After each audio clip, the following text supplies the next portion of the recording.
So I'm really excited for this. I've heard a lot about this product, but maybe I'd first want to hear a bit more about like your background breaking into cybersecurity.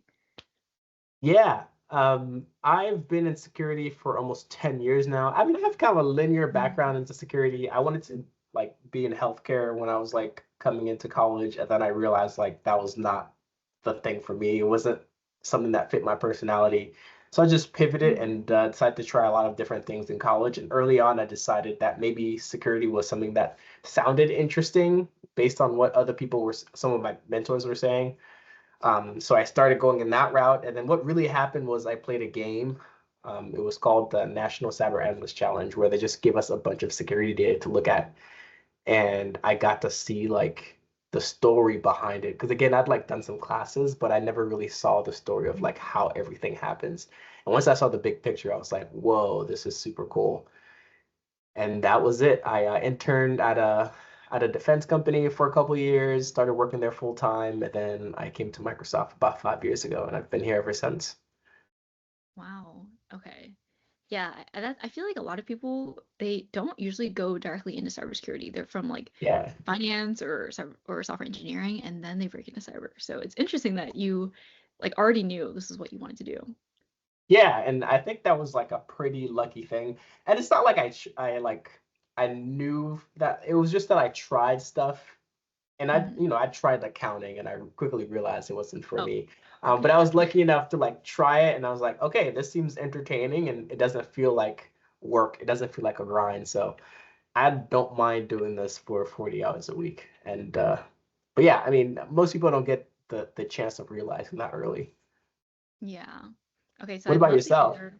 Oh, yeah.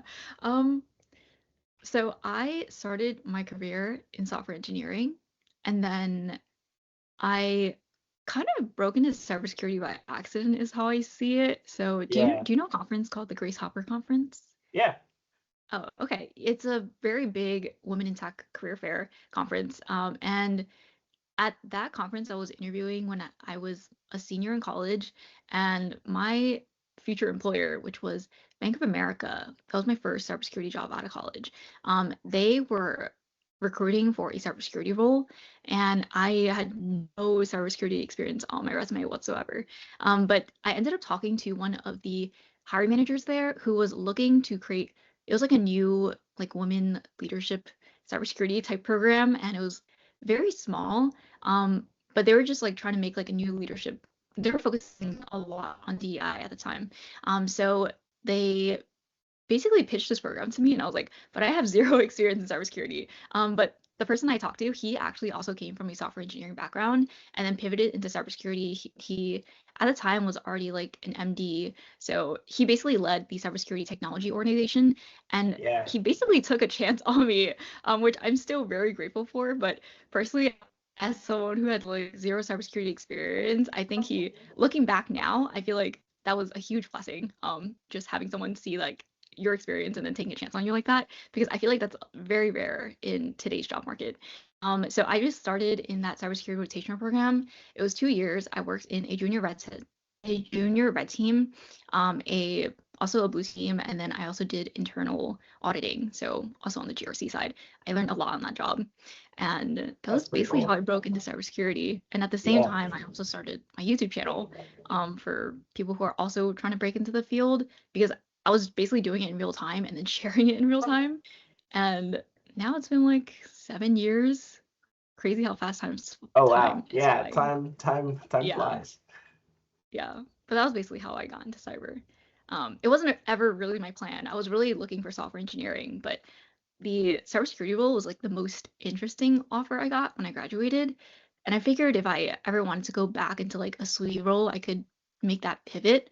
Um, but yeah, I kind of just went for it because it was kind of like an interesting area that I never studied before. Yeah. And usually when I talk to people, one like that tends to be a theme of like people not realizing that cybersecurity is something they could do. And then like once they get a Yeah. chance to do it, then they realize, oh, like I'm actually super good at this. I don't know why I didn't get a chance to do this before. But then once they do get a chance, then it's like off to the races.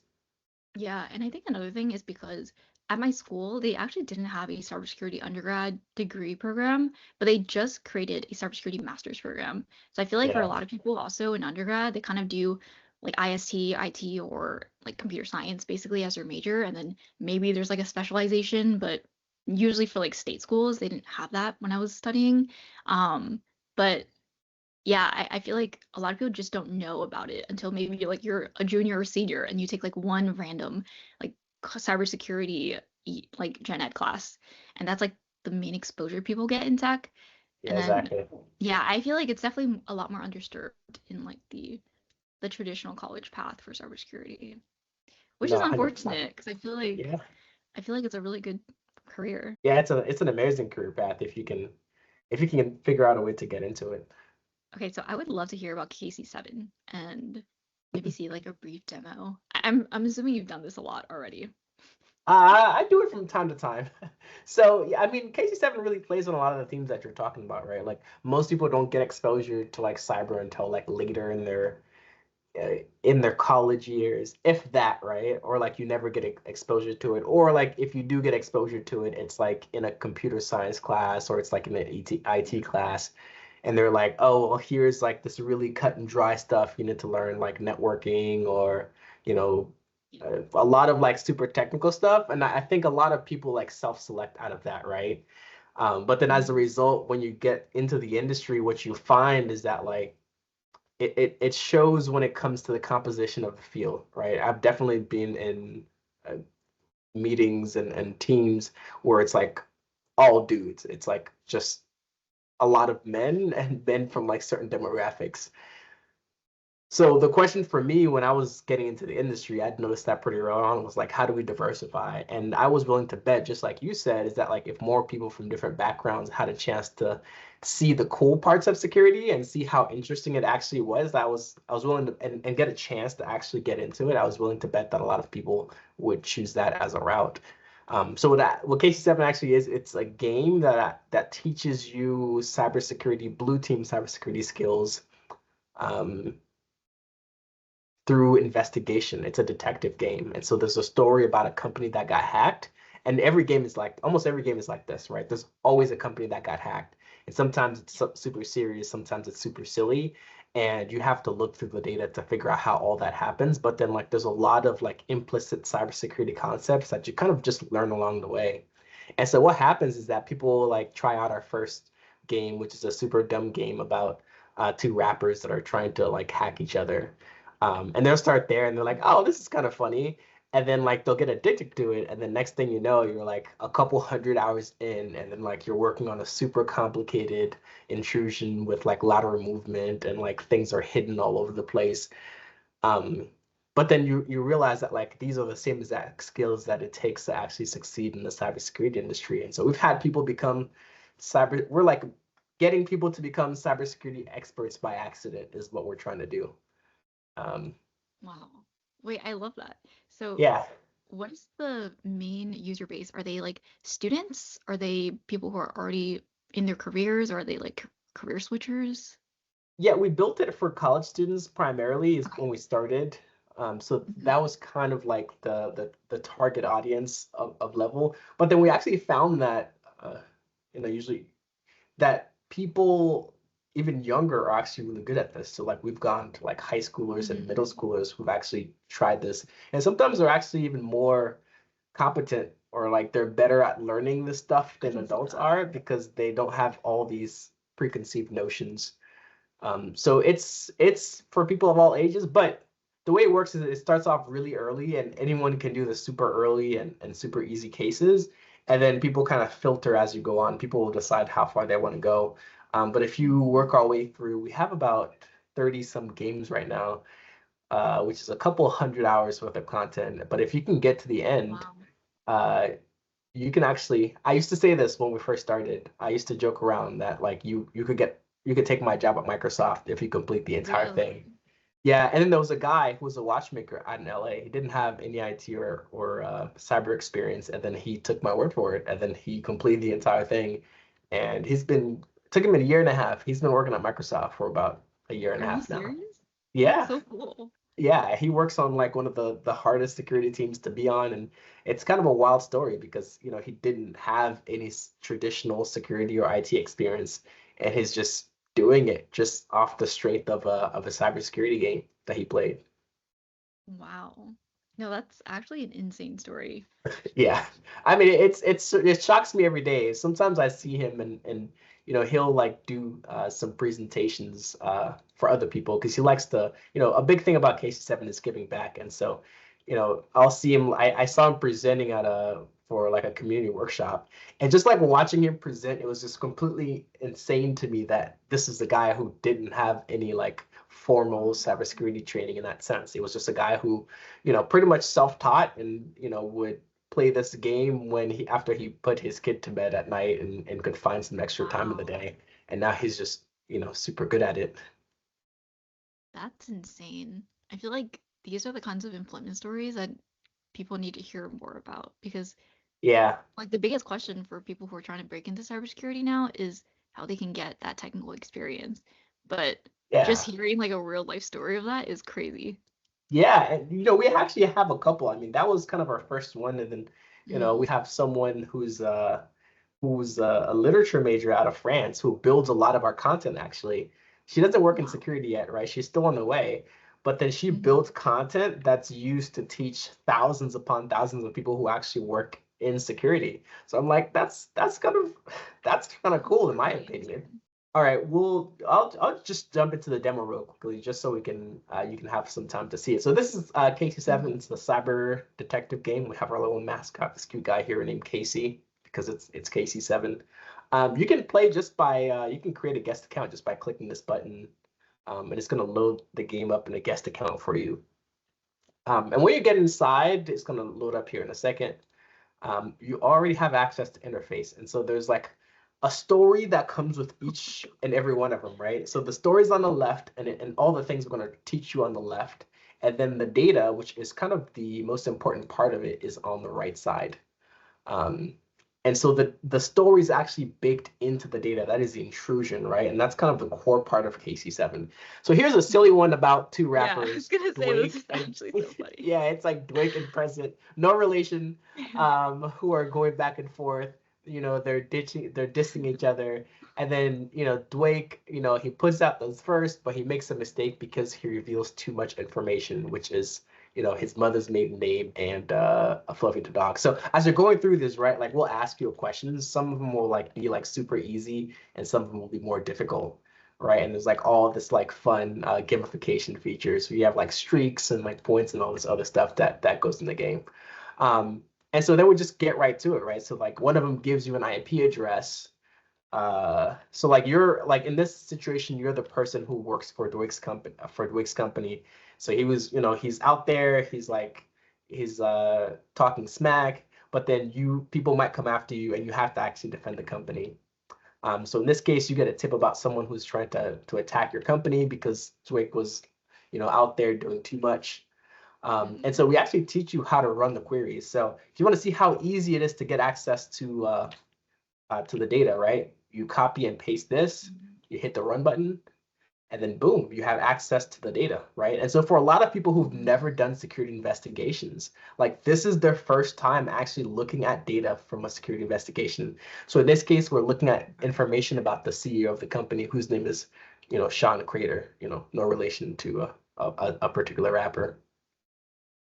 And so every time you answer a question, right, you like say, okay, well, his name is Sean Crater. You like put in the answer and you proceed. Again, like this is something anybody can do, right? All it does is requires is like reading comprehension. But like you get into this pattern of like answering questions, like trying to figure a clue out. And that's pretty much the skill it takes to go all the way. And if you can just get that momentum and just keep coming back and doing it, like you can get to where, Jibby the watchmaker got, right? So I'll give you another example, right? So we got this IP address from this guy who's trying to help us out, and then we can run this query to see what kind of things people are looking up against the company website for our records, which is a company we'll work at. And so you can see people looking for, Dwake's email address here. Let me see if I can double check. So what's Dwake's email address? right? And why would they want that information? Because they want to reset his account. And so you might see, okay, they're going to uh, the page to reset his password. Um, Mm. and then they actually enter the information from the security questions, right, from the verse. So what's his mother's maiden name is Washington, and his pet's name is Fluffy. So here, there you actually can see them in the data, right? It's not just me telling you about it. You're Yeah. actually seeing the thing happen. And this is how security investigations happen, right? Like hackers go out and they click stuff and they do stuff and they hack people. And then from the blue team side, we have all these logs that we put together to try to reconstruct the story. But then again, at the end of the day, it's all about an interesting story that we're trying to put together. And that's the main message we're trying to tell people is that, at least on the blue team side, I've never been a red teamer. So, I mean, I don't Mm. know any, you know all about that. I don't know anything about the red team side. But on the blue team side, what we're trying to do is put together, reconstruct the interesting stories about what hackers are doing, and then use what we learn Yeah. from those stories to help defend companies. And that's the lesson we try to teach with KC7. Now, this is a super easy one, but then as you go forward, right, you'll finish this investigation, and then you'll go to the next investigation. That one will be a little bit harder, and next one will be a little bit harder. And then over time, you just get all these like innate skills that you develop over time, and then like you'll look back and you're like 10 games deep, and then you're doing like some crazy investigation techniques that you just kind of picked up over long periods of time that make you really good at doing this. Okay, I just spoke for a long Wow. time, so I'll give you a chance to like ask questions and maybe Okay. give your thoughts. Oh yeah, I love this. I feel like what makes this different from other trainings I've seen is that it follows more of like an intuitive learning path rather than just like starting from like 0 to 1. For example, I feel like a lot of times when you're starting with this, people might be like, I have no idea what SQL looks like, but you're Yeah, not even calling it SQL. You're just saying, look at this query, and you can kind of understand what's going on in it and like what yeah, you're looking for and the information yeah, that it spits out. It's intuitive. But I feel like other people, they feel like they have to start from scratch. They have to learn SQL from scratch. They have to learn Python from scratch before they even start something like this. But this kind of makes it way more accessible because you kind of just learn what you need to know and then you build on top from there. So that's really yeah. cool. Yeah, so the query language you're using here is called KQL, which is like a modified Oh, version of SQL. No, yeah, yeah. but it's actually what I use every day at work, right? So it's actually Oh, what I see, is I see. used in Microsoft That's so products. cool. Yeah, but you're right. It's like super intuitive, and Mm-hmm. we intentionally don't teach it to you before we start the investigation because Mm. it's not about the KQL. The KQL doesn't matter. The tool doesn't matter.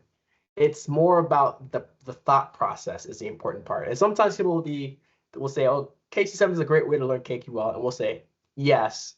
Um, but I think that really like undersells it. That's like going to a nice restaurant and calling it the tablecloth factory, which that's not Yeah. really what it is, right? Like you're missing the important part, which is the food. And KC7 is really about ignoring the some of the technical bits that might be helpful, but they're not the core part of it, right? The KQL is not the important part. It's the investigation skills are the core part. Hmm. So, how did you come up with this learning process? I feel like because you come from a cybersecurity background, but this is really more like content creation at this point, like technical content creation. So, Yeah. how did you learn that skill? I feel like that's a skill in itself. Just like you did, just by accident, right? Mm-hmm. So when I started, I was just working on the engine to create the data. And I think over time, there was just such a demand for the content that we would just have more people coming to us and saying, "Hey, I really like this. Do you have more?" And the good thing is we had so many people playing the game that we could actually get a lot of feedback from people, right? So we would run Oh, this yeah. event, we would run this with like all types of audiences. From like you said, school children to like people who work in industry to peers. We do conferences, we do workshops, and you can kind of notice how people interact with it. And just from seeing Mm-hmm. how people interact with this, we learned a lot of brutal lessons about what it takes to like get someone to improve their product, um, Mm-hmm. which is a fun process in itself. I've definitely learned a lot. So KC7 is actually managed by a nonprofit called the KC7 Foundation. So it's actually community supported, right? Like, I work for Mm-hmm. Microsoft, but this is something that I do off to the side. And so we created this nonprofit so that people from the industry would actually give their hard-earned money to like help other people get into cybersecurity. And we have volunteers that commit a lot of time to helping others get in. But then you get this really cool cycle where someone will use KC7, get a chance to break into cybersecurity. And the important part is they actually go back and they're like, okay, now how can I turn around and give back into KC7 so that I can help someone behind me get into security? And that's what it's all about for us. Yeah. No, I love that. And I know we're almost at time, but just as one last question on that Yeah. vein, so what do you think the future of like the cybersecurity workforce looks like? Cybersecurity learning, the cybersecurity industry in general? Because I feel like in general, a lot of people are very pessimistic about it, just breaking into cybersecurity and like AI trends right now. Like, what are your thoughts from someone who's like in the crossroads between cybersecurity, but also like cybersecurity learning? Yeah, that's a $1 million question. That's a very good one. I'm fairly optimistic about it. I mean, from what Okay. I've seen, AI will play a lot into it, but I think, AI is being used on both sides, to be honest. And I think a lot 100%. of the core skills, we haven't really changed the way we teach with KC7 because a lot of the core skills require investigative skills. Hmm. That things are going to get more complicated because technology moves forward. AI is going to be used for X, Y, and Z. But at the end of the day, it's a cat and mouse game between defenders and attackers, right? You can't just automate away one side because both sides are using the tools. And so you're going to need people who think creatively. You're going to need people who like look for the details, right, and try to piece together those puzzles. And I think that's always going to be there because both sides are innovating, because on the red team side they're innovating, and so you're going to need people to innovate as well. I don't think you're ever going to be able to put this stuff in autopilot. My hope is that we can get more people to realize how very interesting it is to work in security and how fun it can be to try to chase the bad guys and try to improve people's lives through the work that we do. Oh yeah, for sure. No, I love that answer, and I agree with that. Every time I hear someone just say, "Well, what's the point of trying to break into cybersecurity? All your jobs will be replaced by AI in a few years." I'm just like, dude. But yeah, I completely agree. But yeah, Yeah, I'm so excited to share this with my audience. I know a lot of people are gonna be interested in using something like this. yeah. Um, but yeah, I really appreciate your time today, Simeon. Yeah, really nice to meet you. And if you have any questions about this, or if you want another demo or anything like that, feel free to reach out, and I'm always happy to help.